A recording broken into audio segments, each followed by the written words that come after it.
तो हाँ जी भैया, कैसे हैं आप लोग? उम्मीद करता हूँ सभी अच्छे होंगे और अपनी प्रिपरेशंस में लगे हुए होंगे। ये हम लोगों का दूसरा वीडियो है। इस चैप्टर का यूनिट एंड मेजरमेंट नाम लिखा हुआ है, सबको समझ में आ रहा होगा। तो ये दूसरा लेक्चर है हम लोगों का। एक वीडियो इससे पहले अपलोड हो चुका है जिसमें हम लोगों ने बेसिक अंडरस्टैंडिंग डेवलप की है मेजरमेंट की ज़रूरत के हिसाब से। मेजरमेंट क्यों किया जाता है, यूनिट क्या होती हैं, कंप्लीट सेट ऑफ यूनिट्स क्या है, जिसको हम लोगों ने सिस्टम ऑफ यूनिट बोला था। वहाँ पे SI unit, MKS unit, FPS और CGS इन सब के बारे में डिस्कस कर लिया था। आज हम लोग बात करने वाले हैं थोड़ा सा लेंथ के बारे में।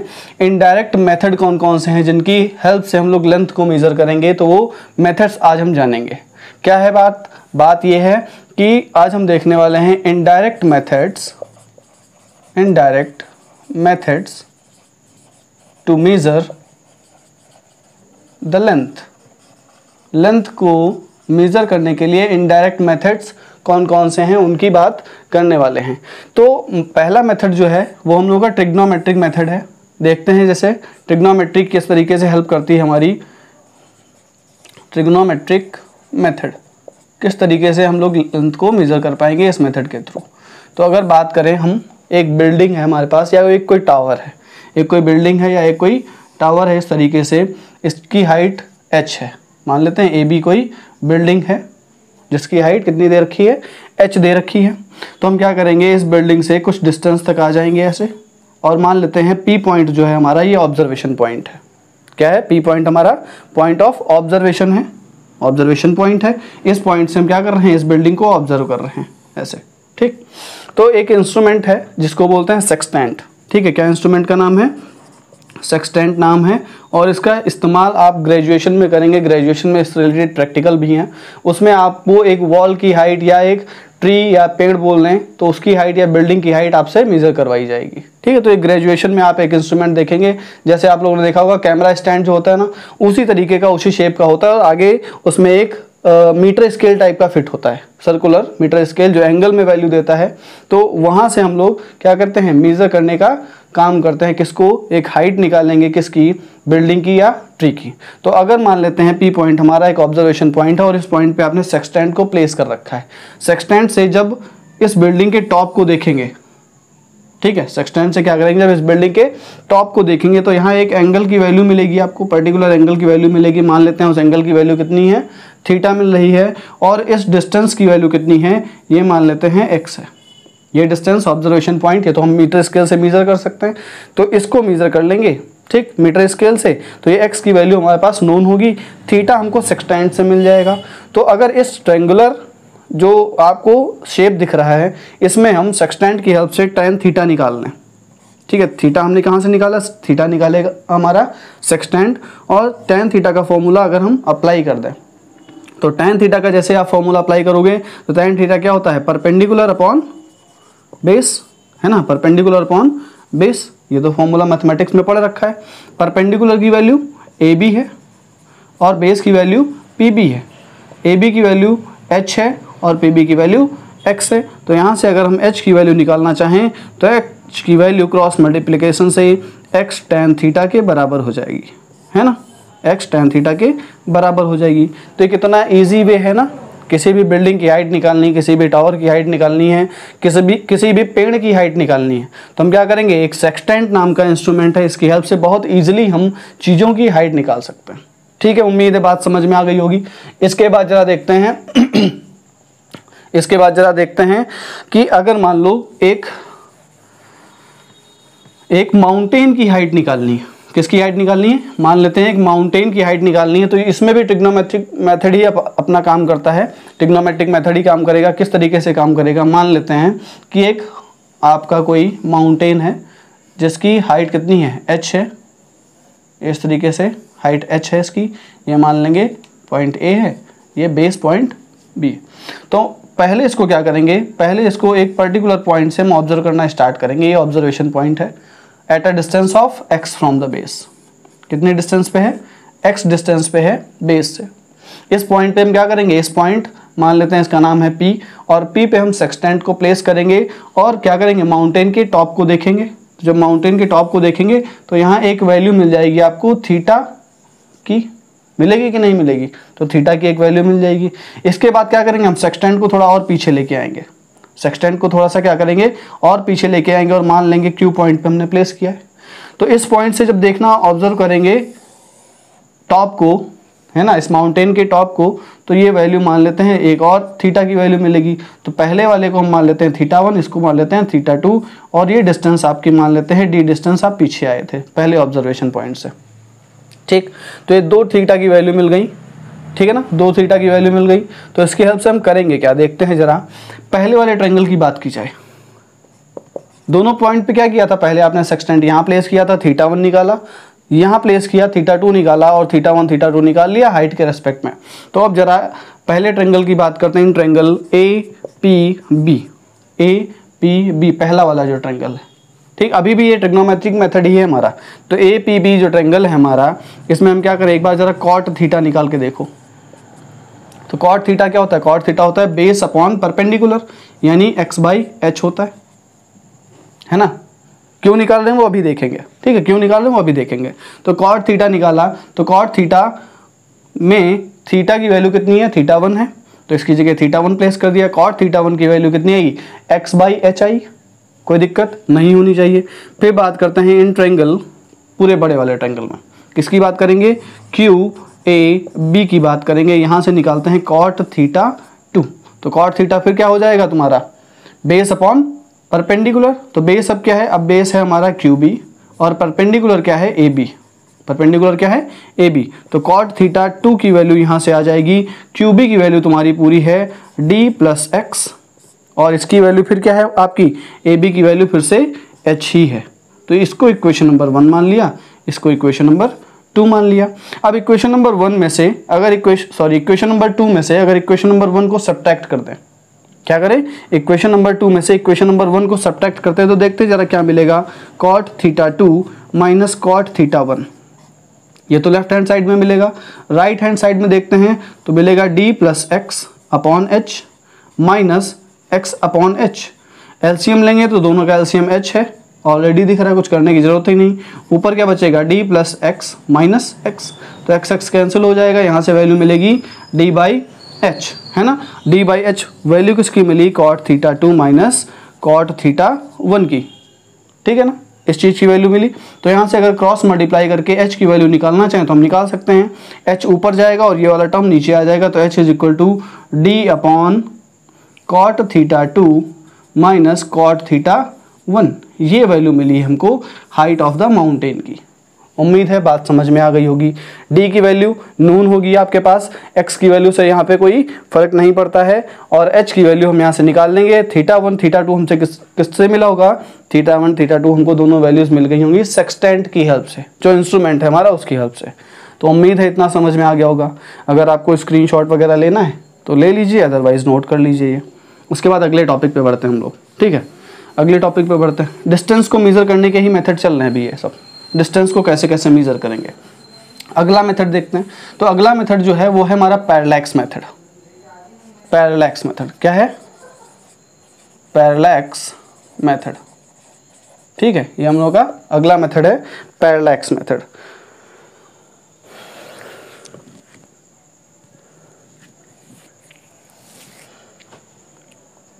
ठीक है, तो अगला मेथड हम लोग का पैरेलैक्स मेथड। पैरेलैक्स मेथड की अगर बात की जाए तो सबसे पहले जानते हैं कि पैरेलैक्स होता क्या है।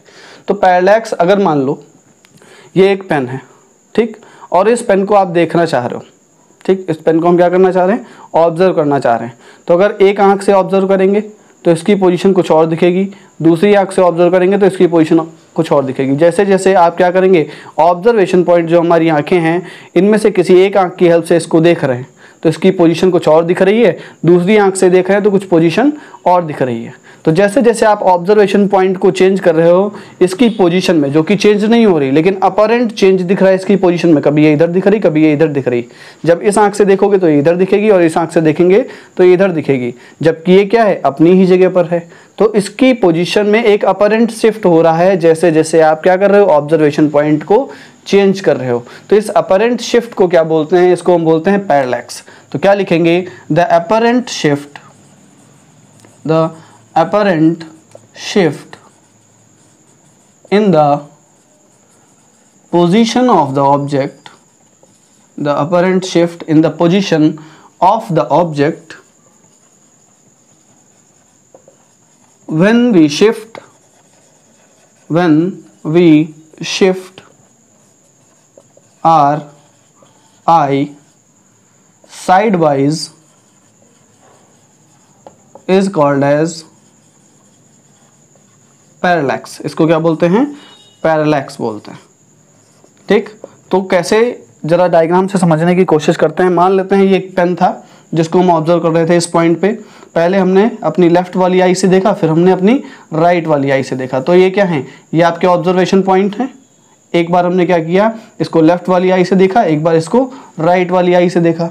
मान लेते हैं दोनों आईज के बीच में कितनी डिस्टेंस रही हमारी, या ऑब्जर्वेशन पॉइंट्स के बीच में। आई को हम कंपेयर कर सकते हैं ऑब्जर्वेशन पॉइंट से, तो दोनों ऑब्जर्वेशन पॉइंट के बीच में मान लेते हैं डी डिस्टेंस रही है।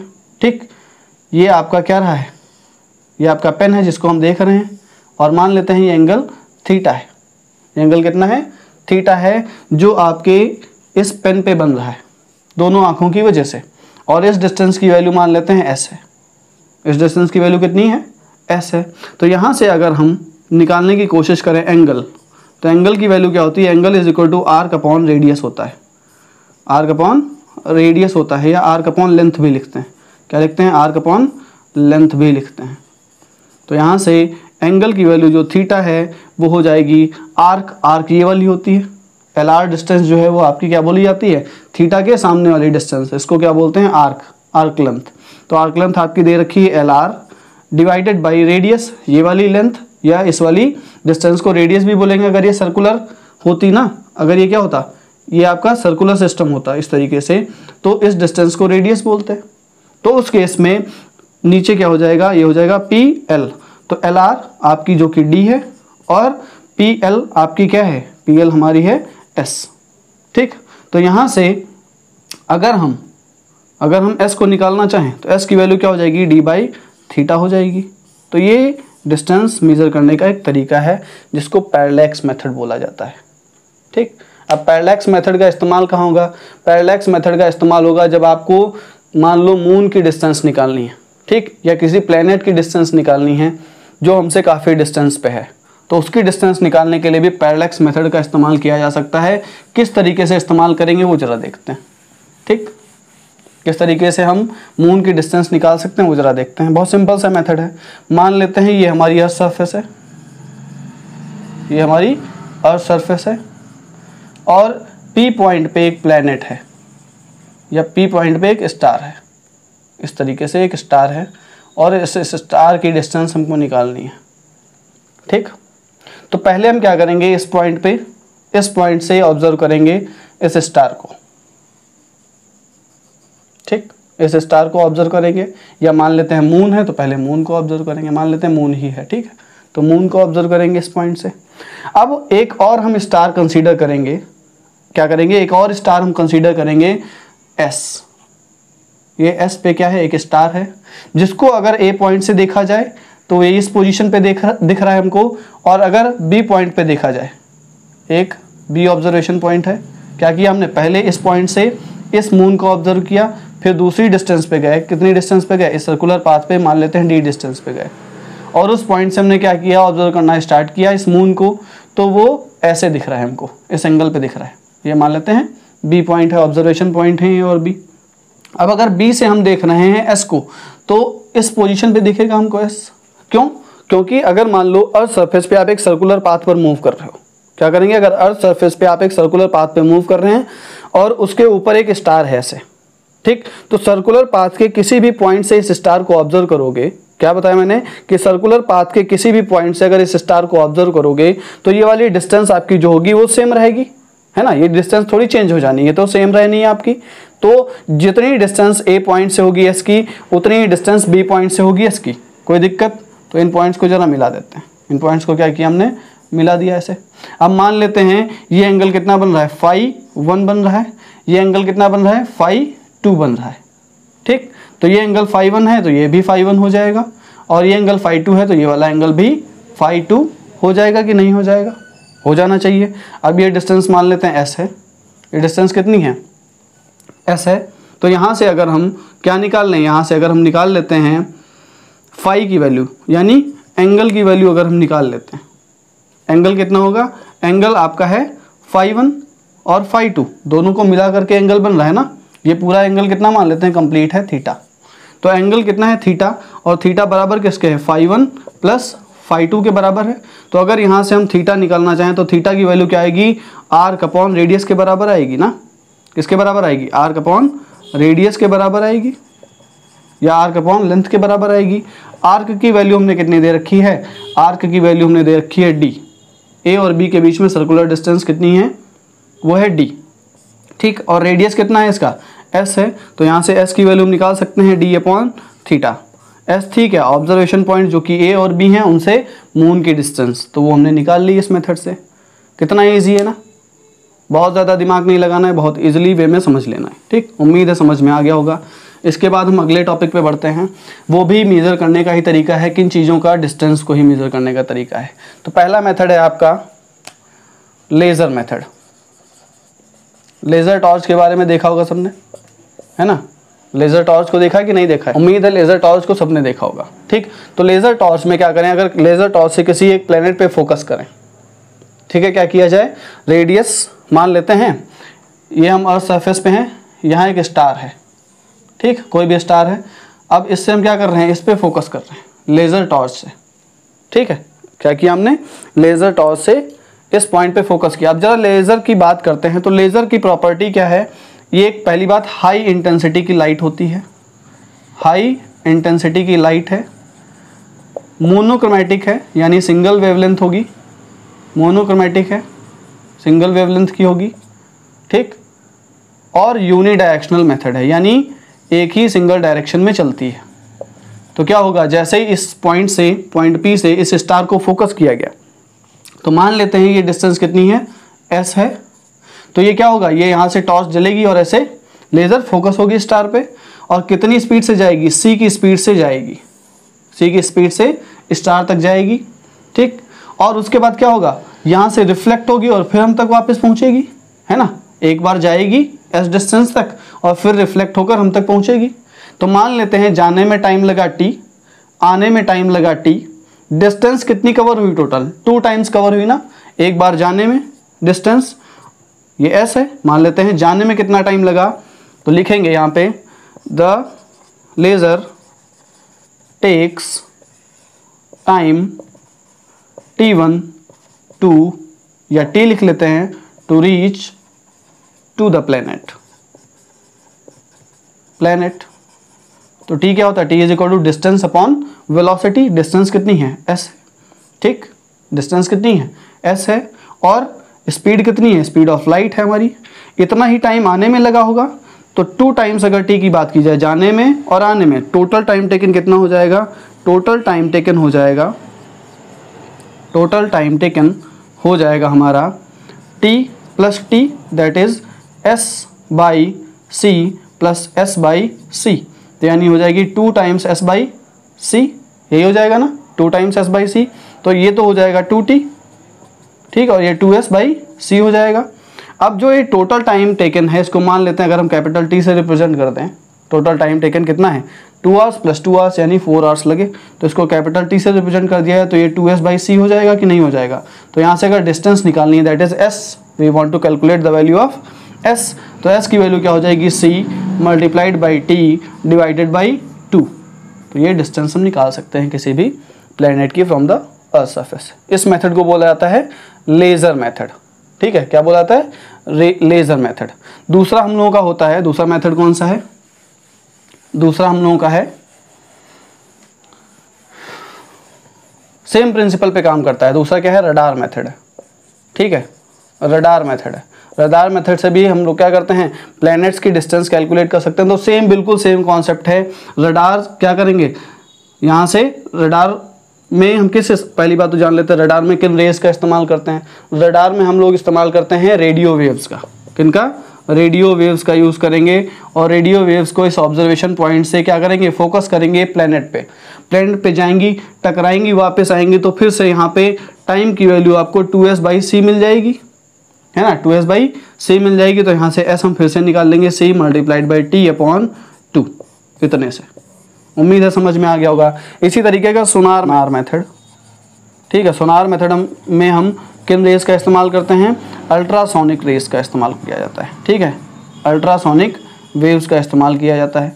इनका इस्तेमाल कहाँ होगा? पानी के अंदर। जब पानी के अंदर मान लेते हैं ये कोई लिक्विड सरफेस है और ये कोई आइसबर्ग ऐसे यहाँ पे है। अब यहाँ से हमारा एक जहाज जा रहा है, तो जहाज से क्या करेंगे? अल्ट्रासोनिक वेव्स को ऐसे भेजा जाएगा पानी के अंदर, तो ये जाएंगी और टकराने के बाद वापस आएंगे, रिसीव करेगा, है ना। हमारा क्या करेगा? सोनार सिस्टम जो है वो अल्ट्रासोनिक वेव्स को भेजेगा, आइसबर्ग से टकराने के बाद वो वापस आएंगी, तो फिर से सेम मेथड लगेगा और S = C × T/2 से हम डिस्टेंस निकाल लेंगे और हम समझ जाएंगे कि आगे चलना सेफ़ है या नहीं सेफ़ है, या कितने डिस्टेंस पे हमको टर्न लेना पड़ेगा। इस रास्ते पर हम नहीं जा सकते, क्यों? क्योंकि आइसबर्ग है। तो किस मेथड से निकलेगा? वो भी सोनार मेथड से निकलेगा और यहाँ पे अल्ट्रासोनिक वेव्स का इस्तेमाल किया जाएगा। उम्मीद है इतना समझ में आ गया होगा। अब थोड़ा सा हम किसके बारे में जान लेते हैं?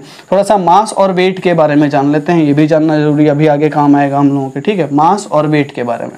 तो अगर मास की बात की जाए, किसकी बात की जाए? पहले मास की बात कर लेते हैं, या एक ही में समझ लेते हैं मास और वेट क्या है। वेट क्या है? तो मास क्या होता है? सबको पता है क्या? The amount of matter, the amount of substance या matter, substance present in a body, present in a body। एक बॉडी में कितना सब्सटेंस प्रेजेंट है वो हमें कौन बताता है? मास बताता है, ठीक। It can not be zero, it can not be zero और नेगेटिव, ना तो ये जीरो हो सकता है ना ही नेगेटिव हो सकता है। Mass is a constant thing, ये कभी चेंज नहीं होता, कांस्टेंट थिंग है, कभी भी चेंज नहीं होगा। Mass is a measure of inertia भी बोल सकते हैं, mass is the measure of inertia. इससे क्या मेजर करते हैं हम लोग?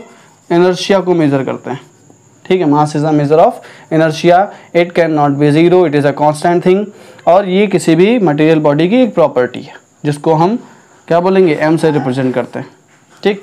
इसके अलावा अगर वेट की बात की जाए तो वेट क्या है?